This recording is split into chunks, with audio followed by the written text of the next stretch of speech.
नमस्कार। चंचल, ये सेगमेंट कल का पूरक है। कल जिस मुद्दे पर हम बात कर रहे थे, बेरोज़गारी के खिलाफ हमारा विकल्प क्या होगा, तो कल एक मुद्दे पर आया और कुछ लोगों ने कहा कि हम लौट करके वापस क्या उसी युग में जा सकते हैं। कई तरह के सवाल है। क्या इससे समाज में जो परिवर्तन होगा उसके होने की कोई संभावना है? परिवर्तन होगा कि नहीं, ये योजना फलीभूत हो सकती है, चल सकती है? कई तरह के सवाल है। एक बात निश्चित जान लीजिए कि इसके अलावा दूसरा रास्ता नहीं बचा है। सरकार के पास रोज़गार नहीं है, खुला कर चुकी है। सीधी सी बात है कि जिस दिन टेक्नोलॉजी प्रवेश करेगी किसी भी डिपार्टमेंट में, किसी भी महकमे में, उस दिन लोगों के हाथ कटेंगे। मशीन हाथ काटती है, हाथ जोड़ती नहीं, हाथ को काम नहीं देती। मशीन के बारे में जो गांधी कहते हैं उसका एक हिस्सा ही आपको बताया गया है। एक सीधी सी बात कि गांधी मशीन के समर्थक हैं उस हद तक, जबकि आपकी पकड़ मशीन पर रहे, न कि मशीन आपको गुलाम बना ले। यहाँ ये इस बात को आप समझ लीजिए। अब इस जगह से अगर आप अपनी यात्रा शुरू करते हैं तो किस तरफ जाएंगे? उदाहरण के लिए, बेरोज़गारी का जो खात्मे का जो रास्ता है, जो विकल्प है, उदाहरण के लिए मैंने कई बार लिखा भी है, फेसबुक पर ट्वीट भी किया है कि आप लूटे जा रहे हैं लेकिन आपको पता ही नहीं चलता कि आप लूटे जा रहे हैं। आप किसी दिन बैठ करके इत्मीनान के साथ एक फहरिस्त तैयार करिए, एक लिस्ट तैयार करिए कि आप सुबह जब सो करके उठते हैं वहाँ से रात में सोने जाने तक कितने सामान आप कारखाने का इस्तेमाल करते हैं और कितने सामान का इस्तेमाल खेती से निकले उत्पाद से करते हैं। एक चीज़ आपके समझ में आ जाएगी। कारखाना आपको लूटता है, ये तो जगजाहिर हो गया है। उदाहरण के लिए केवल एक चीज़ आप देख लीजिए कि कुरकुरे कौन खिलाता है आपको? कंपनी नहीं खिला रही है।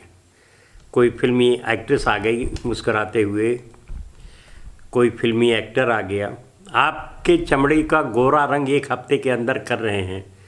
वो जो आ रहे हैं वो मुफ्त में नहीं बोल रहे हैं, उनका उस उत्पाद से कोई लेना देना नहीं है, वो पैसे के हिसाब से बोलते हैं। ये जो लंबू, आपका क्या नाम है इसका, जो ब्रांड एम्बेसडर बने हुए हैं, खेती के बारे में अब अमिताभ बच्चन बताएंगे। लेकिन आपकी भी एक आदत बनी हुई है कि हमारे देश में बड़े कम नेता हुए हैं जो राजनीति में रहे और उनकी बात आम जनता सुनती रही। क्यों? अगर इस सवाल का आप जवाब पूछेंगे तो केवल एक ही चीज़ है कि भाषा और उनके करनी में बहुत अंतर रहा। उनकी कथनी और करनी में जितना अंतर रहा उसके ऊपर खड़े होकर के कोई जनता यकीन नहीं कर सकती। लेकिन अगर आपका नेता आपके साथ, आपके सामान्य ज़िंदगी के साथ तादाद में जोड़ लेता है तो आप उसकी हर बात आपको पसंद आएगी। उदाहरण के लिए देता हूँ कि आप इसी मुल्क में देख लीजिए, गांधी को नहीं देखा होगा आपने, ये उम्र निकल चुकी है।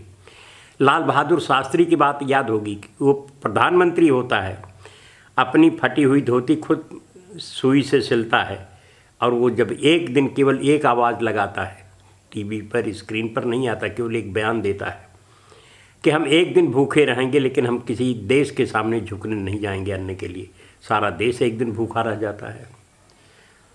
ये इम्पैक्ट अब ख़त्म हो गया है, उस तरह की नेतृत्व अब ख़त्म हो गए।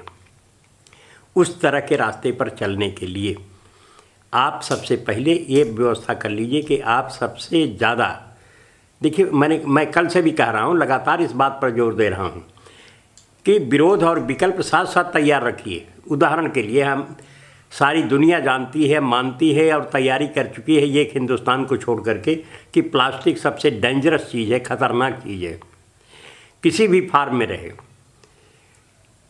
तो आपने विरोध किया, मान लीजिए, सरकार भी कर रही है कानूनी तौर पर।